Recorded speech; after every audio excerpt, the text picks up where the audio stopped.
Freelancing looks exciting from the outside. Flexible hours, being your own boss, unlimited income potential. But when I started, reality hit different.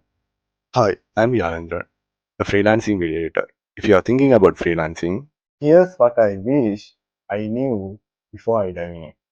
First, getting your first client is the hardest part. Everyone says it, but I didn't fully understand how tough it would be.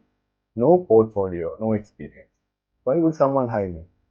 Looking back, I should have focused on building a strong portfolio first, even if it means doing some free or low paid work just to prove my skills. Second, clients don't just come to you. You have to go get them. I thought signing up on platforms like Upwork, Fiverr can be enough. No, pitching, networking, and constantly applying were the only ways to land the projects. It's a numbers game, and rejection is part of the process. Third, freelancing is unstable first. Some months are great, and others are not much.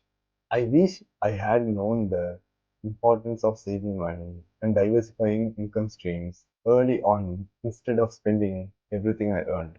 And finally, your skills alone are not enough. Learning how to communicate, set boundaries, and handle clients professionally is just as important as the actual work. I underestimated how much time I do spend on emails, revisions, and negotiating instead of editing videos. If I could go back, I do tell myself, be patient, keep learning, and stay consistent. Because once you get through the struggles, freelancing can truly change your life.